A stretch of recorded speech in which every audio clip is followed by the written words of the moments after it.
On est là dans le cadre du projet qui s'appelle Yama, donc une combinaison entre l'association Yes Academia, autrement dit Yaka, et Madera, donc ça crée Yama. Et l'idée c'est de faire venir plusieurs jeunes, donc des jeunes issus de Madera qui sont des jeunes issus d'immigration et des jeunes de Yes Academia qui sont plutôt en région parisienne. Et voilà, de créer un échange à la fois interculturel mais aussi de les sensibiliser à l'environnement. On est parti dans le sud de la France, dans les Cévennes. Donc là, on est dans le sud de la France.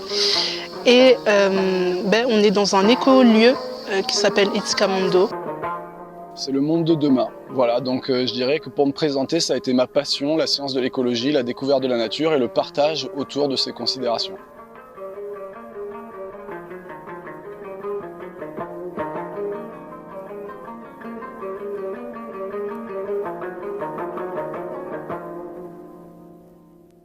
Yes Academia, en gros, ce qu'il fait, c'est réveiller le potentiel qui réside en chaque jeune. Dans cette logique aussi d'intégration et de co-construction en fait finalement de projets avec des jeunes qui sont arrivés en France depuis quelques années et dont Madera s'occupe donc pour les aider dans cette intégration en France. Donc il s'occupe de leur trouver des logements mais aussi de les intégrer socialement, et c'est vrai qu'on trouvait ça vraiment pertinent et très intéressant et très riche finalement humainement de pouvoir faire converger ces deux groupes. Pour chaque voyage, on cherche un lieu où on est coupé du monde, quelque chose qui est dépaysant. Pour nous, un écolieu, c'est un lieu écologique, d'où le mot écolieu. On est aussi à la montagne, dans un environnement où on oublie un petit peu la société, et l'idée c'est ça. Nous, on a une vision autarcique de la chose pour ne pas peser sur la société, des humains et des autres êtres vivants, mais on n'a pas une vision détachée de la société. On a envie de faire partie de la société et on a envie de proposer à la société de refaire société autour de cette question écologique. Si on peut décrire une journée type, on fait à l'éco-village, en fait, le matin, on est sur des chantiers. Ils font des chantiers pour pouvoir améliorer les conditions sur cette terre à Itzkamondo. Et donc on les aide sur ce projet-là. Tous les matins. Là, l'idée, c'était vraiment de les mettre dans une capacité collective à progresser ensemble et à voir la matérialisation de leur progrès. Et pensez les copains à mettre plutôt en dents. Genre là, comme ça, c'est moins bien que comme ça. Comme ça, c'est beaucoup mieux. Vous voyez ce que je veux dire? Et là, vous venez aligner. En fait, c'est vraiment satisfaisant en fait, de se dire j'ai construit quelque chose de mes propres mains, je suis en train d'acquérir des compétences que j'aurais pu acquérir nulle part ailleurs, et du coup voilà, c'est vraiment cool. Et ensuite, les après-midi, on est sur des ateliers avec Yes Academia. Donc des ateliers comme on a un peu l'habitude de faire lors de nos programmes. Donc ça va être sur vraiment des thématiques telles que l'interculturalité, aussi pousser les jeunes à être créatifs. Il y a eu des ateliers, il y a eu aussi le dîner qui était hyper cool. En fait, boulangerie, c'est à manger et très très connu afghan. Et voilà, au bled, on mange beaucoup ça. Ici, on parle tout le temps avec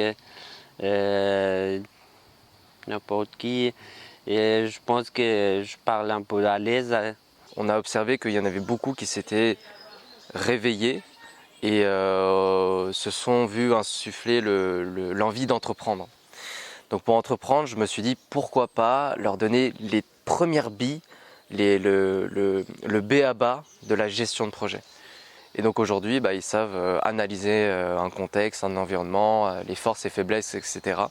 Et le minimum nécessaire pour gérer un projet. On disait que pour commencer quelque chose, il faut de bonnes fondations. Ouais. Et qu'il faut aussi de bonnes fondations pour de bonnes relations. Très beau ça. Moi je dis ça pour rire. Hein.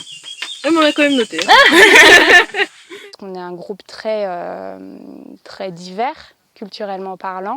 Wassil, Zahed, Assad et Ali adorent vraiment, ils sont vraiment dans cette culture de la musique, donc mettent beaucoup de musique, notamment des musiques afghanes. À travers la musique, on arrive à faire qui qu'il y ait finalement une magie qui s'opère et on est tous là, on rigole, on danse tous ensemble et c'est juste des beaux moments qui resteront gravés.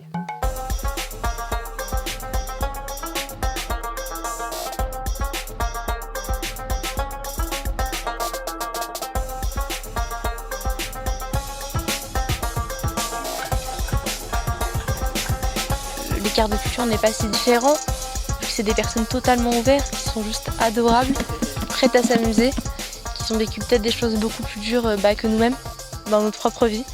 Et c'est vachement admirable en tout cas. Je suis tellement content et tout d'être avec eux et en fait d'être avec toute la promo Yama tout simplement parce que personne en or en fait. Genre limite c'est comme ma famille, tu sais. Vous avez tous et toutes des personnalités, toutes plus belles les unes que les autres. Et je trouve que ce qui ressort du groupe aussi, c'est la bienveillance. Vous êtes tous bienveillants et je pense que c'est pour ça aussi que vous avez tant accroché tous ensemble et qu'il y a une belle cohésion. C'est que voilà, vous prenez des valeurs, des belles valeurs que vous partagez, je pense, de solidarité, de bienveillance. Ah mais c'est ceux qui veulent partager les souvenirs. Il n'y a pas de ceux qui veulent commencer ou quoi que ce soit. Mais t'es sûr que tu veux pas partager ça? Toi tu vas partager? Moi je sais pas encore. Comment tu retournes la situation, Gladys? Sewa. À votre tour, Ali. Non, toi. Non, désolé, non, j'ai écrit Sewa, après c'est Ali. Voilà. Ouais. Le premier jour quand on était venu ici, quand on a monté à la montagne, tu vois.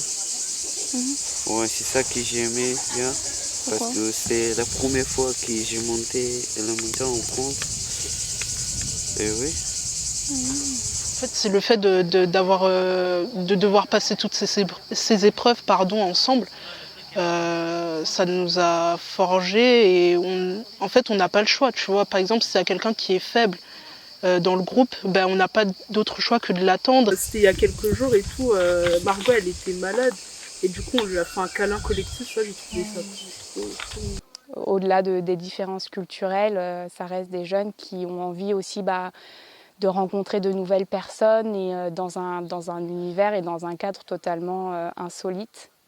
Et ça a fait vraiment naître des très belles amitiés et c'est vrai qu'on se rend compte que finalement on apprend tous en fait des cultures de chacun et on est vraiment dans cet état d'esprit de bienveillance et d'ouverture d'esprit et c'est vraiment très très beau à voir.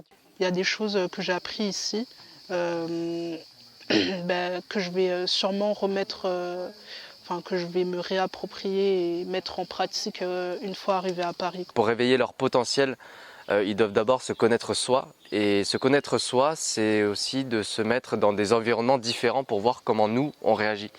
Et c'est dans ces cas-là que voilà, là on l'a vu, chaque jeune s'est révélé et a réagi différemment à ce qui s'est passé ici, à cet environnement-là. On avait une, ouais. Je vais la chercher dessus. Ah bah il est là. Super. Pour finir le mur, avant qu'on parte. Bien sûr, c'est sûr qu'on va le finir, on va faire un deuxième mur aussi par la suite. C'est trop cool, ça avance, c'est trop bien. Bon, je vais revenir de toute façon. À toutes. À toutes. Vivez l'expérience comme il vient.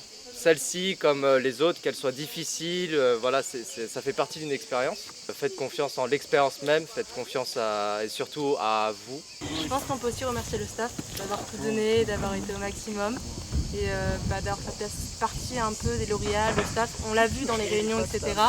Et au final, on s'entend tous bien et c'était génial, c'est un lien unique. Nous, les staffs, notre rôle principal, c'est de poser ce cadre de Yama. Donc dans la philosophie, le cadre bienveillant, etc. Et surtout l'objectif de développement personnel. On essaye vraiment d'instaurer un dialogue, voilà. Et ça fait partie de notre ADN en fait. La communication, l'écoute. On est soudés parce que je pense qu'on est des bonnes personnes et qu'on n'a pas de jugement envers les autres. On est vraiment ouvert d'esprit, ouvert à tout, ouvert à tout le monde. Ouvert à de nouvelles opportunités, ouvert à de nouveaux projets tels que celui-là, de nouveaux lieux, de nouvelles personnes. Et au final, le monde, c'est un peu chaque endroit à découvrir et chaque personne, même si elle paraît être un peu comme tout le monde. Chaque personne est un monde, on peut en apprendre de chacun. Il y a des beaux mondes, il y a des mauvais mondes. Mais on s'est tous réunis, on est tous dans notre monde justement, mais c'est que de la bienveillance et que de l'apprentissage de chacun.